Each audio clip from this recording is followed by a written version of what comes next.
প্রিয় দর্শক, স্বাগত আজ দুপুরে। আপনাদের সঙ্গে আছি আমি নুহাত সাওম।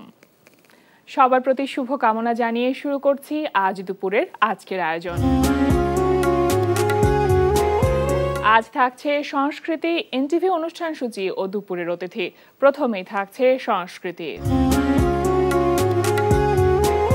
কবিগুরু রবীন্দ্রনাথ ঠাকুরের ১৬৪তম জন্মদিন উপলক্ষে লালমাটিয়ার ২/৬ সি ব্লকের দ্য ইলিউশনস গ্যালারিতে অনুষ্ঠিত হচ্ছে ২৫ জন শিল্পীর ২৫টি শিল্পকর্ম নিয়ে প্রদর্শনী ২৫শে বৈশাখ। প্রতিদিন বিকেল ৩টা থেকে রাত ১১টা এই সময়ে প্রদর্শনী চলবে ১৭ মে পর্যন্ত। উত্তরার গ্যালারি কায়ায় অনুষ্ঠিত হচ্ছে শম্ভু আচার্যের একক চিত্রকলা প্রদর্শনী। প্রতিদিন বিকেল ৪টা থেকে রাত ৮টা এই সময়ে প্রদর্শনী চলবে ১৫ মে পর্যন্ত। ধানমন্ডির কামরুল হাসান প্রদর্শনালয়ে অনুষ্ঠিত হচ্ছে মুনে মোয়াসিফের একক দৃশ্য শিল্প প্রদর্শনী ক্রমশ। প্রতিদিন বিকেল ৪টা থেকে রাত ৮টা এই সময়ে প্রদর্শনী চলবে ৩১ মে পর্যন্ত। এবার এনটিভি অনুষ্ঠান সূচি। এবার জানিয়ে দিচ্ছি এনটিভির আজ রাতের বিশেষ বিশেষ অনুষ্ঠানগুলির সময়সূচি। সন্ধ্যা ৬টা ১৫ মিনিটে থাকছে সমসাময়িক বিষয় নিয়ে অনুষ্ঠান সংলাপ প্রতিদিন।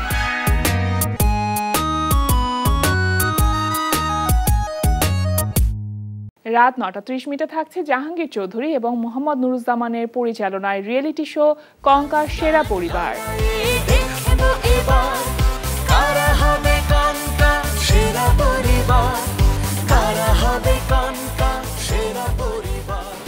দর্শক সবাইকে ওয়েলকাম করছি ফ্যামিলি রিয়েলিটি শো কঙ্কা সেরা পরিবার সিজন 3-তে। রাত ১১টা ৩০ মিনিটে সরাসরি সম্প্রচার হবে টক শো এই সময়।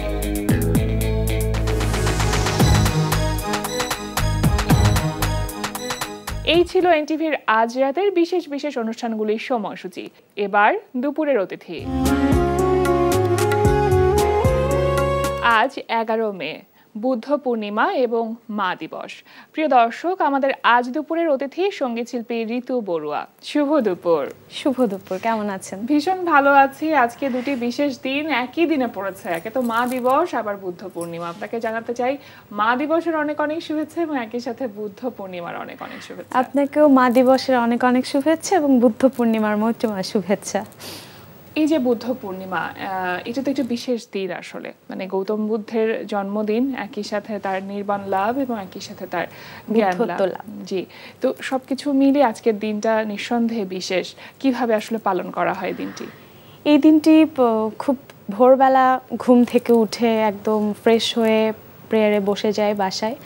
এরপর একটু পরে বেলা হলে মন্দিরে গিয়ে সবাই, আমাদের বিহারে গিয়ে সবাই বুদ্ধকে প্রার্থনা করি, ফুল, তারপর বিভিন্ন খাদ্যদ্রব্য যেসব দিয়ে আমরা বুদ্ধকে পুজো করি সেসব করি। তারপর ধূপ বাতি দিয়ে বন্দনা করি। এরপর বিভিন্ন মানবিক কাজে অংশগ্রহণ করি, গরিব দুঃখীদেরকে বিভিন্নভাবে সাহায্য সহযোগিতা করা ছাড়াও। এরপরে বিকালের দিকে আবারও মন্দিরে বিহারে গিয়ে আমরা আবারও প্রার্থনা করি। আচ্ছা, বন্ধু বান্ধবদের সাথে বা আত্মীয় স্বজনদের সাথে নিশ্চয়ই দিনটি কাটানো হয়? হ্যাঁ, খুব। আসলে আমাদের বিহারটাই তো একটা পুনর্মিলনের জায়গা। সবাই এদিনে বিহারে আসে, সবার সাথে দেখা হয়।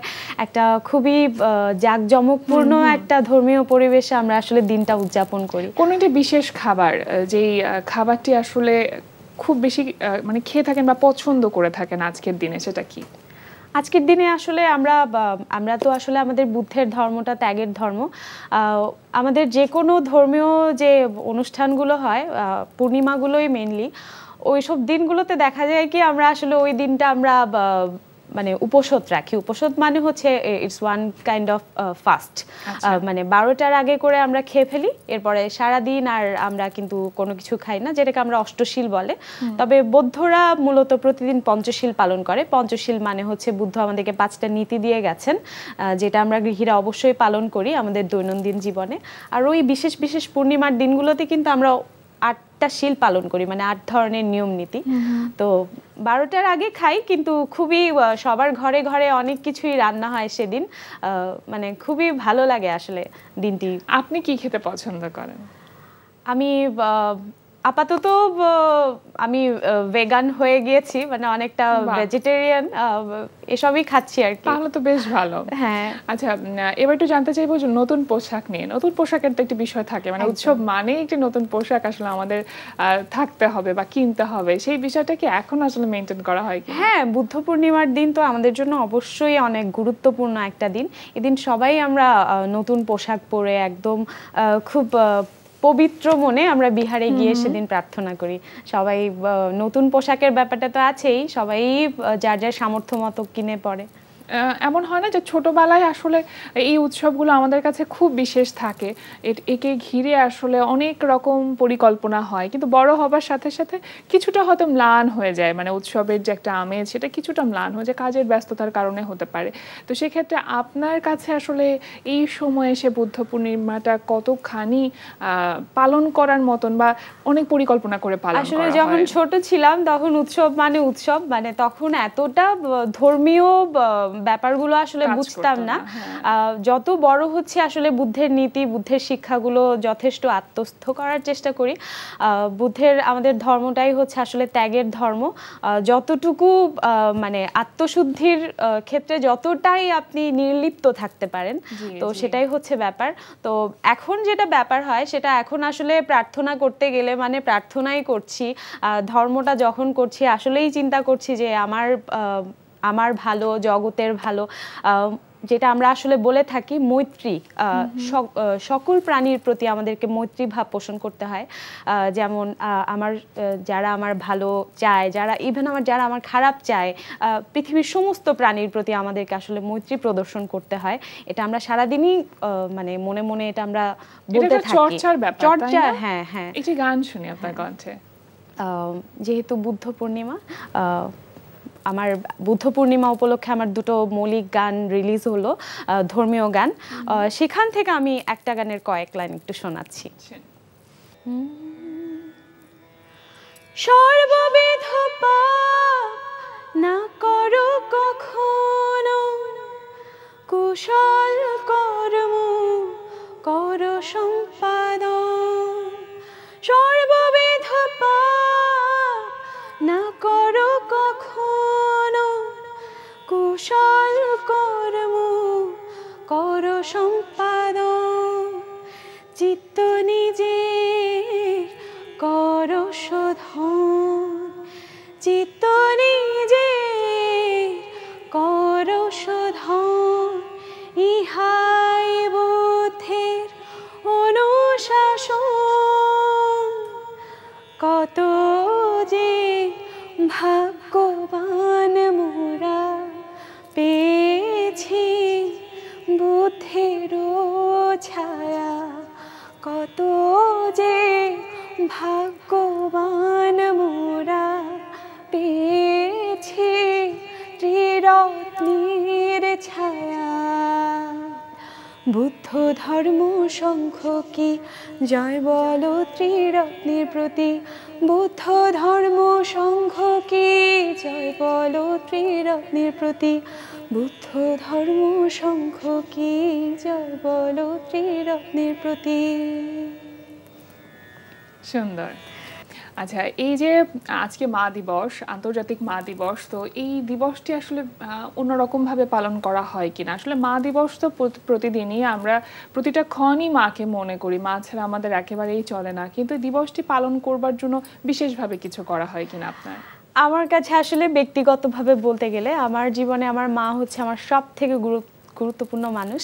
আমি প্রতিদিন চোখ খুলে আমি চেষ্টা করি চোখ বন্ধ করে সবার আগে মা কোথায় খুঁজে বের করি।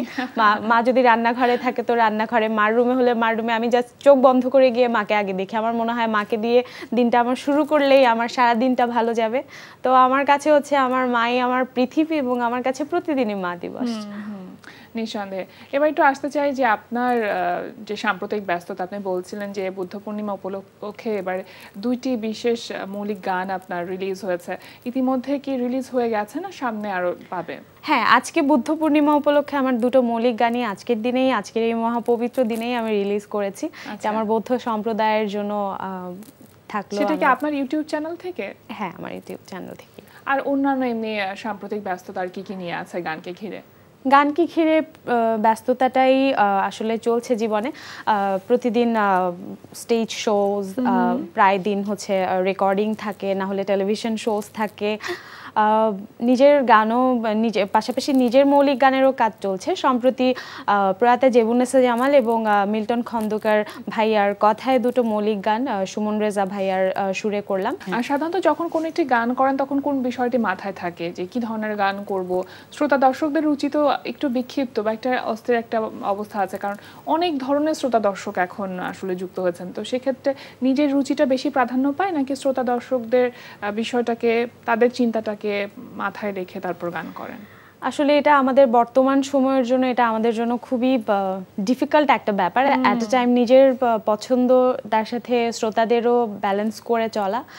তারপরেও চেষ্টা করি দুটোই একসাথে করতে। আমি মূলত নজরুল গীতি এবং সেমি ক্লাসিক্যাল রাগ প্রধান গানগুলোই করে থাকি। তো আমার ইচ্ছে থাকে সবসময় ওই ধরনের গানগুলো করতে, আবার আমার দর্শকদের ব্যাপারটিও মাথায় থাকে। সব মিলিয়ে ব্যালেন্স করে করার চেষ্টা। ক্লাসিক্যাল বেসড যে গানগুলো সেগুলো করবার চেষ্টা করেন। আরো একটি গান শুনি না হয়, কোন গানটি শুনছি? যেহেতু মা দিবস, তাহলে মাকে নিয়েই করি। অবশ্যই শুনি না। মা গো মা,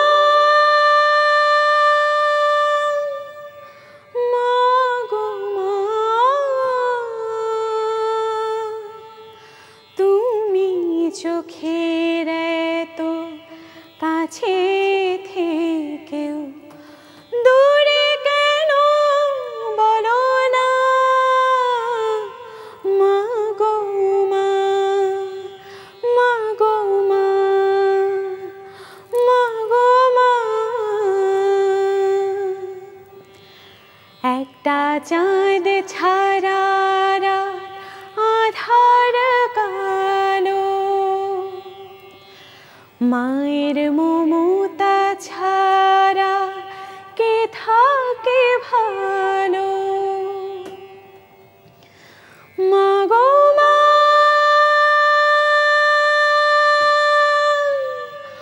ও গো মা, তুমি চোখের এতো কাছে থেকেও দূরে কেন বলো না মা গো মা, মা গো মা, মা গো মা। মা আমাদের কি ভীষণ আবেগের একটি জায়গাকে ঘিরে থাকে, তাই না? মানে এটা আসলে চাইলেও এমন একটি বিষয় যে অস্বীকার করবার কোনো উপায়ই নেই। মায়ের সাথে আপনার সম্পর্কটা কেমন? মার সব থেকে বড় বন্ধু প্রাত্যহিক জীবনে আমি। কারণ আমার অন্য ভাই বোন যারা, তারা কেউ দেশের বাইরে আছে, কেউ জীবিকার জন্য একটু দূরে থাকছে। তো সবসময় মার সাথে আমাকেই থাকতে হয়। তো মায়ের সমস্ত আবদার, সমস্ত খুনসুটি, ছোটখাটো একটু একটু ছোট ছোট মিষ্টি খুনসুটিও থাকে, হ্যাঁ, এগুলো সব আমার সাথেই। তো মায়েরও জীবন জুড়ে আমি। মা কি গান গাইতেন? হ্যাঁ, আমার মা ছোটবেলায়, আমার আসলে গানের এই জগতে আসাটা পুরোটাই আমার মায়ের অবদান বলতেই হয়। কারণ আমি যখন ছোট ছিলাম, আমার তেমন একটা আগ্রহ ছিল না যে আমি গানটাই করব। তখন তো নিয়ম করে মাকেই শাসন করে করে বসাতে হতো, না তুমি শিখো। এমনও দেখা গেছে যে আমি ক্লাস করতে পারছি না বা আমি কোনো কারণে অ্যাবসেন্ট আছি, তখন মাই হচ্ছে আমার হয়ে লেসনগুলো মাই শিখে রাখছে বা মাই লিখে রাখছে। পরে আমি আবারও সেগুলো পরে আমি চর্চা করে নিলাম। তো মায়ের কারণেই আসলে এতটুকু পর্যন্ত আসা আজকে। কত বছর বয়সে গান শেখা শুরু করেছেন? যখন থেকে কথা বলতে পারছি, পুরোপুরি কথা বলছি, 4 বছর বয়স থেকে, তখন থেকেই আমার নিজের বড় বোনও গান শিখতো, গান করতো। সে আমাকে বাসার মধ্যেই হচ্ছে, সে আমাকে শুরুতেই তালিমটা সেই দিয়েছে আমাকে, হাতে খড়িটা।